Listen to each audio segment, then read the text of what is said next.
दीप, जुलाई के महीने के लिए हमने खास रिसर्च की और पहले तो मैं ये बताना चाहता हूँ कि अगर लोगों को लगता है कि अप्रैल में तेजी हो गई, अब मई में क्या होगा। मई में तेजी हो गई, ठीक है, जून में कितनी हो जाएगी, और जून में हो गई तो जुलाई में कितनी होगी। अब तक का रिकॉर्ड पिछले 2 सालों का है कि 4 सीरीज कभी भी पॉजिटिव बंद नहीं हुई है, लेकिन उसके बावजूद जुलाई के डेटा आमतौर पर जी पॉजिटिव साइड पर है। कैसे? मैं आपके सामने 2 डेटा रखना चाहता हूँ जी।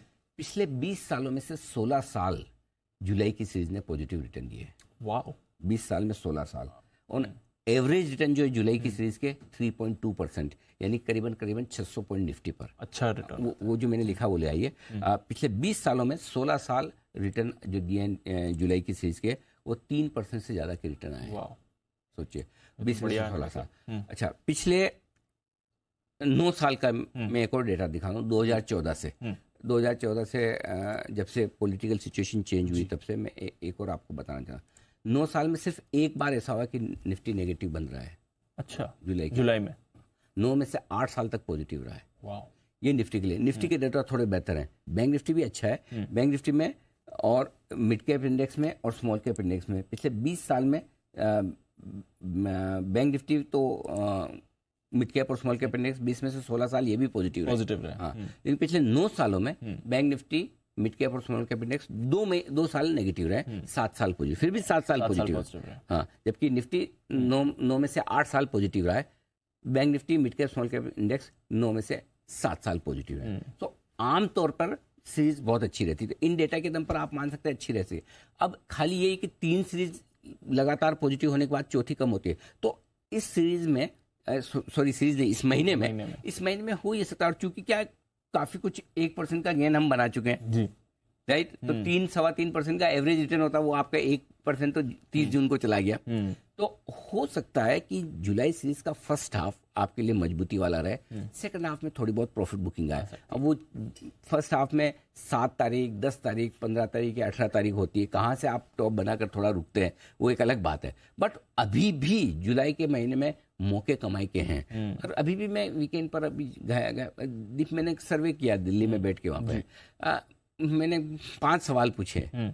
मतलब आपका खाना और आपका मार्केट में इन्वेस्टमेंट करने को अगर मैं कोरिलेट करूं, खाना नहीं खाया, कम खाया, पेट भर के बराबर खाया, ज्यादा खाया या ठूस ठूस कर खाया, ये 5 ही कैटेगरी है। यानी कि आपने बिल्कुल नहीं लिया, थोड़ा लिया, जितनी एपेटाइट है उतना लिया, उससे ज्यादा लिया, या पोर्टफोलियो भर रखा है।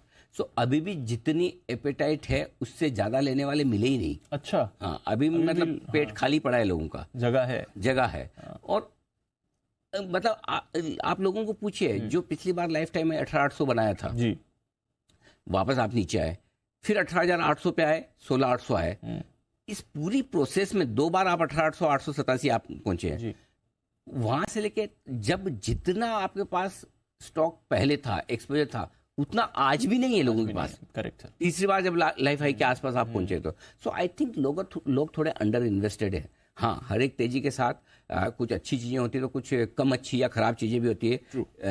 क्वालिटी के साथ कचरा भी चलता है, दोनों कैसे ही शुरू होते हैं। तो वहां आपको थोड़ा सावधान रहना चाहिए। और हल्की फुल्की सावधानी के संकेत आपको बाजार में भी कभी कभी आएंगे, बीच बीच में रनिंग करेक्शन होंगे, उसकी तैयारी है। बट कमोबेश जुलाई का महीना कम से कम आप कुछ कमाई की उम्मीद तो यहां से अभी भी कर सकते हैं। अभी भी ऐसे संकेत नहीं आए जो आपको कि आज टॉप बन जाएगा और कल से ऊपर नहीं जाएगा। तो आपको फोकस रिवर्सल पर करना है कि कहां से मार्केट रिवर्स होता है। जब तक रिवर्सल के संकेत नहीं आए तब तक तेजी में बने रहे। जो लोग जुलाई के महीने को ट्रेड करना चाहते हैं, आपके लिए स्टॉप लॉस के 2 ही लेवल है, 18,550 और 43,000। जब तक निफ्टी 18,550 के ऊपर बंद हो रहा है तब तक डरने घबराने की जरूरत नहीं, यानी कि आपकी 3% की रिस्क है। जब तक 43,000 के ऊपर बैंक निफ्टी बंद हो रहा है, यानी कि आपकी 3% की रिस्क है क्लोजिंग वैसे। तो 2 से 3% का रनिंग करेक्शन बाजार दिखा दे, कोई फर्क नहीं पड़ता। जब तक इस सीरीज में आप इन 2 लेवल के ऊपर बंद हो रहे हैं तब तक व्यू तेजी का रखें। बीच बीच में कहीं ओवरबॉट होने के संकेत आएंगे, हल्का प्रॉफिट बुक करें, वापस नीचे का इंतजार करें, फिर से तेजी करें। तो बाय ऑन डिप्स की स्ट्रेटेजी अभी भी है, बरकरार है। कहीं कोई फिलहाल संकेत नहीं है। या तो ग्लोबल मार्केट्स कमजोर होने के संकेत आएंगे, या फ्लोज ढीले होने के संकेत आएंगे, या बहुत ज्यादा यूफोरिया और ओवरबॉट होने के संकेत आएंगे। इन तीनों में से कोई भी कुछ भी होता दिखेगा हम आपको बताएंगे। तब तक आप मजबूती के साथ बने रहें, लेकिन खरीदने उतने ही जितनी आपकी ठूस ठूस के नहीं भरना है। जिस दिन आपने ठूस के भरा, लोग कई बार बोलते हैं करेक्शन कब होगा कब होगा, मैंने कहा जब आपका पूरा पैसा लग जाएगा तब होगा, तब होगा। उससे पहले नहीं होगा। आप फुली इन्वेस्टेड नहीं होंगे तब तक करेक्शन नहीं आएगा। बेहतर है 10-20% कमी लगाओ, है ना। मतलब वो पूरा खाना खा लिया, गुलाब जामुन या जलेबी के लिए जगह रखो, है ना, पता नहीं आ जाए, नहीं आए तो आपकी किस्मत ठीक नहीं थी, आ जाए तो खा लेना। फिर ये ना कहे कि मैं तो गले तक भरा हूँ, अब मेरी जगह ही नहीं है जी, वैसा नहीं होना चाहिए, जगह रखनी है। ठीक है सर।